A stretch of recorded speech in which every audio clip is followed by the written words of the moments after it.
Hey guys, hope you're all well. Welcome to another episode of EGIL.TRADE with the Let's Talk Crypto podcast, proudly sponsored by CryptoFish. Well, look at the sea of red behind me right now. I was awoken this morning by a friend calling me early hours of the morning and saying, "Have you seen the Bitcoin price? Oh my gosh, it's dumped. What happened? Death, care, and destruction." Not the end of the world, guys, but this did happen while I was sleeping. As you can see, Bitcoin currently is sitting at negative 8.94%, with a price of 8,798. Ethereum has lost 9.7%. We did go a little bit lower than this, guys, so we'll dive into that shortly. But before I do, I just want to mention we're sponsored by CryptoFish, a easy-to-use non-custodial platform to buy, exchange, store, earn, and send cryptocurrency, especially Bitcoin. You can buy it internationally using debit card or credit card, ACH in the US, SEPA in Europe, and in the UK you can use UK faster payments. USY is coming soon, so is Poly in Australia, and so is Ideal Payments in the Netherlands, and we'll be adding other localized payment methods to various different countries shortly. Stay tuned. Plus, we've got a learning portal with Bitcoin, Crypto, Blockchain 101, a Cryptopedia, an absolutely free video learning portal, and our crypto podcast. Right, back to the good stuff, the meats and potatoes of it. So, flash crash, whales sink price of Bitcoin. And at the same time, Coinbase suffered a brief outage when crypto prices plummeted. The pre-halving silly season is upon us. It absolutely is, guys. In brief, the price of Bitcoin fell 15% in minutes, starting at 5 p.m. PST. I think that might relate to something like 3 or 4 in the morning for where I am, and whales were blamed as usual. I like that. Whales are just people that are bigger wallets. That's all it is. They move the market. We're all market movers. We just create liquidity. So Bitcoin dumped up to 15%. It has recovered since, and you get the usual funny tweets that come out brand new now of the CNBC Crypto Trader show. Is this the end of crypto again? Tongue in cheek there, because everybody calls it being dead. And yeah, of course, we've got the good old Nouriel Roubini who comes out. Bitcoin crashes 15% in 7 minutes on no news. A rigged, totally manipulated, whales-controlled market where most transactions, 90% of volumes, are false, as exchanges pretend to have liquidity they don't have. Massive pump and dump, spoofing, front running, wash trading, total scam. Well, you wouldn't expect anything less from Nouriel Roubini. He's always uses flowery language, and he really doesn't like Bitcoin. He really doesn't like Bitcoin. So nothing new there. Right, guys, let's jump into the charts. As usual, I'll start off with my monthly chart. As you can see, I've marked out my yearly opens and some liquid zones, which I've mainly done based on the weekly time frame. You can see that Bitcoin likes to come back and tag yearly opens, and the last one we tagged was the year open of 2019. I did say it would be nice if we could come back and tag the year open of 2020, which is sitting at 7160. It does seem more realistic now, but it is quite far away. So I'm not saying we're going to get there, but it does look like we've tagged the 10 SMA. And is this a test down to the 21? No, not really. I'd say we're a bit far off that. I think the 21 EMA on the monthly basis is still down at 7562. So yeah, we're quite a way above that. I did mention in a few previous episodes, including the last one, that my absolute dream buy would be somewhere between 78 to 81 area. We actually got down to 8109 on Bitstamp. Unfortunately, I was sleeping, so I did not manage to catch that trade. I would love to say I did, but I didn't. You win some, you lose some. There's infinite opportunities in the market. I'll be looking out for the next setup, and I will take that trade accordingly if I'm awake. Bitcoin has a habit lately of making big moves while I'm sleeping. So there's not much I can do about that. I think in this phase of the market, that's just when the market movers decide to pounce. And of course, they did it whilst I was sleeping again. So anyway, what do we have here? We've got my liquid zones that I've put out, about a week or two ago, when I started doing the charting streams. And just working our way down from the top, this is the the real sort of pivot point, in my opinion, on the weekly time frame. If we start closing anything above this 11,400 area here, we've been living under it for 2.5 years or approximately. If we start closing candles above there, then I do believe we are entering into the real bull market. However, on the more immediate sort of candle structures here, this liquid zone here is the area that I've been talking about. If we could close above this previous swing high on a weekly basis, then I do believe we will go up and challenge this macro, more important area, the 11.5 sort of region up here. As you can see, this has the next zone down that I have marked out on my weekly time frame is when we marched up in 2019, got kicked out, broke through and used it as support twice. Broke through, tested as resistance, came back down, swing pattern failure, bull trap, sent us down, missed a higher low, missed the higher low and smashed us right down. Now we've broken through this liquid zone here. The reason I wanted to take a trade anywhere between the sort of 79 and or the 78 and 79 area is because of the EMA setups here, and I can actually even just increase this a little bit, is because I have this in this area here. This wasn't drawn right. This magnet is messing everything up. There we go. That's where my zone is there. I do like that still for a trade. I'm not sure whether I'll get a second chance.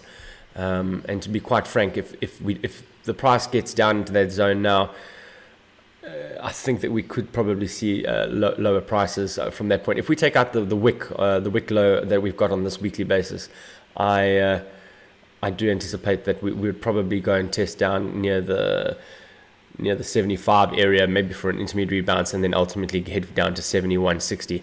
It's not what I'm thinking right now. We've already had a substantial bounce. I think we've got as high as, let's go into a lower time frame quickly. 4 hour. So we've got as high as 89.12 already from a low of about 81. So we've already had an $800 bounce approximately, and as you can see on the 4 hour time frame, we've actually bounced nicely off the 200 EMA. That's great. In fact, that'll be a great area to manage risk around. If we do come down anywhere around into this region here, I think I would be looking to take some longs. It'll be an easy place for me to manage risk if we because if I catch a trade here, and I'll just explain why, and then we lose this position and we start closing below the 200 EMA, then I know I'm wrong very quickly and I can flip.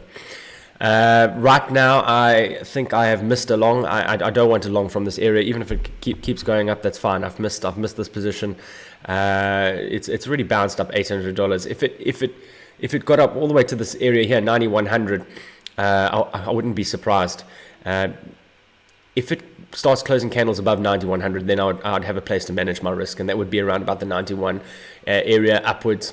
But I do see this offering a little bit of resistance here, and I wouldn't be surprised if we come back and test down here. I do think that, as I've said in previous episodes, that this is just to wash out over leveraged longs, and well, I said a move down here if we got it would be for that. I still remain optimistic, I think is the best word, and on a higher time frame, this area over here, the 10,000 to 10,500 area, if you look back on our weekly basis, a chart, there we go, you'll see I've got it marked out here. I've had it marked out for quite a long time, and no, over here, sorry, excuse me. Yes, over here. We did make it up to, I think, a high of about 10,000, and we have been kicked out of that area.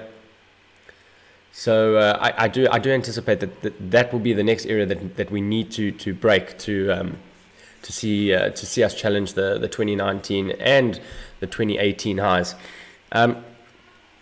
So moving back to a 12-hour time frame, I just want to make a note here. We still do have the golden cross. We've come back down to test the 55 EMA, and perhaps you could even say it's a test of the 200 and 377 EMAs on the 12-hour time frame. We have broken through the 10 SMA and the 21 EMA, and of course the 30 SMA.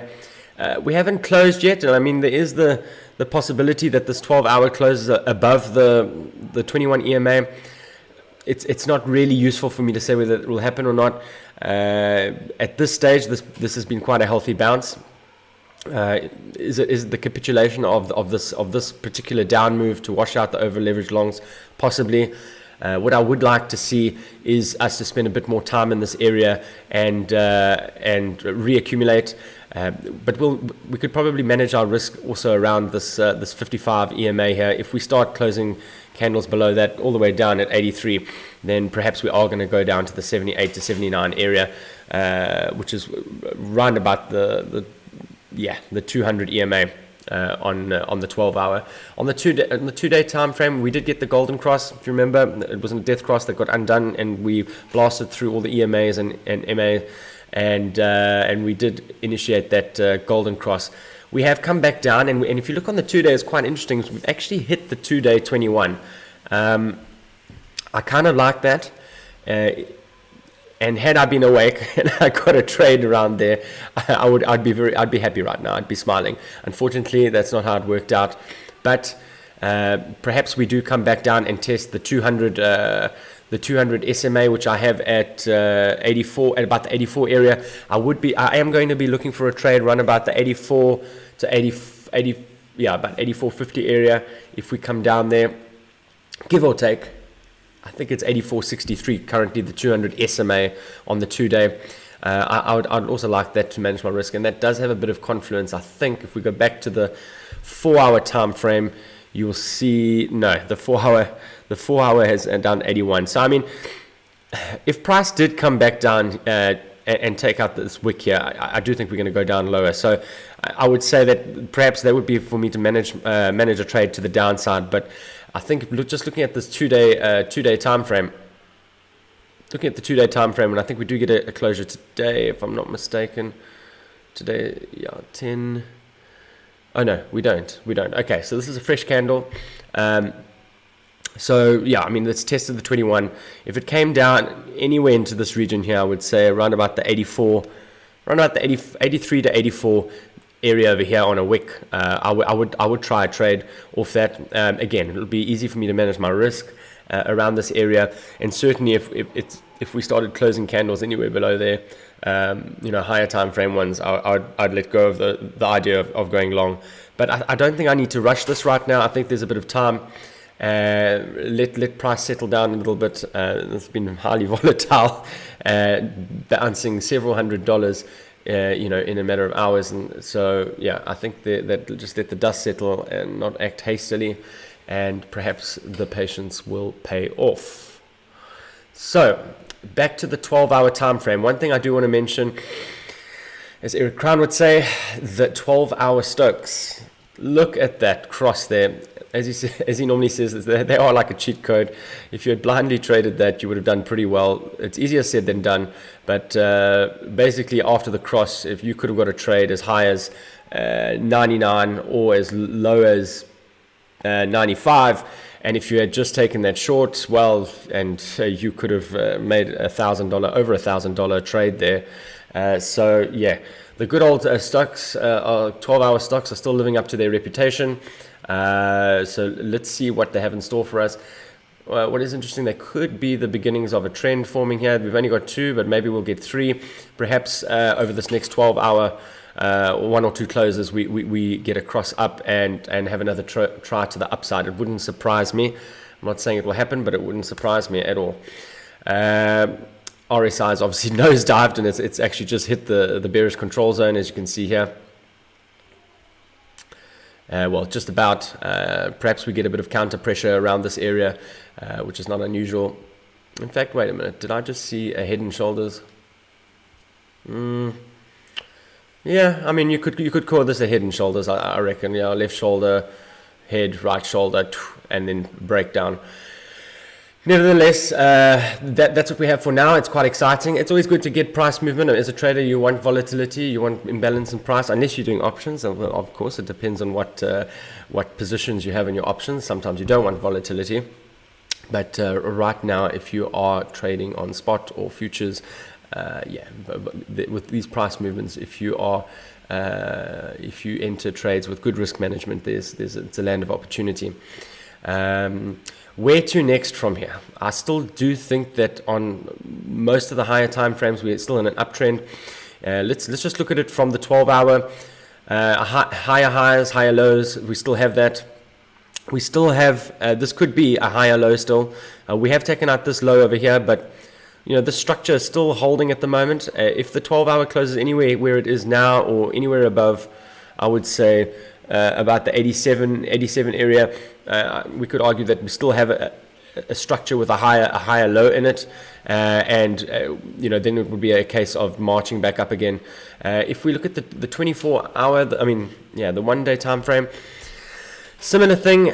If this daily closes above, I would say about the 89, around about the 88.50, 88, 89 area, then this could still be a higher low, being higher than this previous low over here, and it could have thrown out all the longs, and we could carry on marching up. Perhaps not in a straight line in the same fashion that we came down, but perhaps in more of a reaccumulation pattern where we can just have sort of like a cup and sort of spill back upwards again. Bitcoin does have a history on some of the lower time frames, like let's just say an hourly, of when it's had a massive dump of and they call them BART patterns, where we reaccumulate for a while and then the price shoots up. Why do they call it the BART pattern? It's because it looks like an upside down BART head, with the spikes. And likewise, it has got a history of doing it the other way around, where we mark up price very quickly, we distribute and mark back down.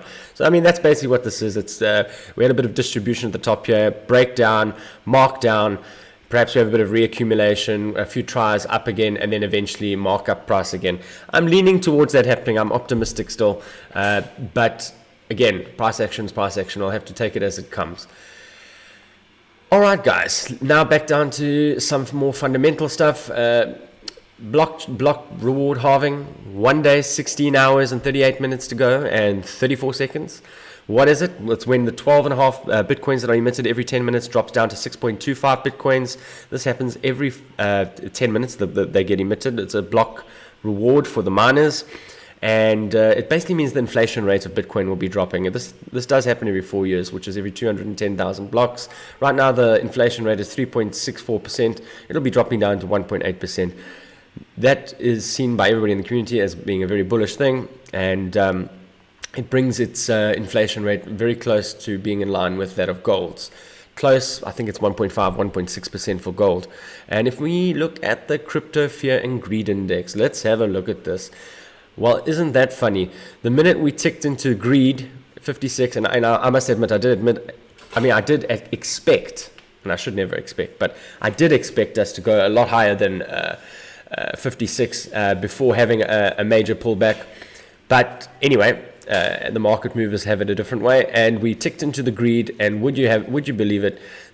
We spend one tick of this reading in the green, ever so slightly at 56, and boom, there comes the crash. So this can be a useful indicator, and generally it's more useful on extreme reads. But if one thinks about it, we were at a very heavy level of resistance on a macro, on a sort of like a weekly time frame. We were butting up against the 10,000 to 10,100 area, which is a major pivot point that, had we flipped over that sort of area, would have probably opened up the gates all the way up to 11,500. So seeing that ticked into greed, seeing where we came from, perhaps there was a little bit of a clue there that we were going to probably take a little bit of a tumble.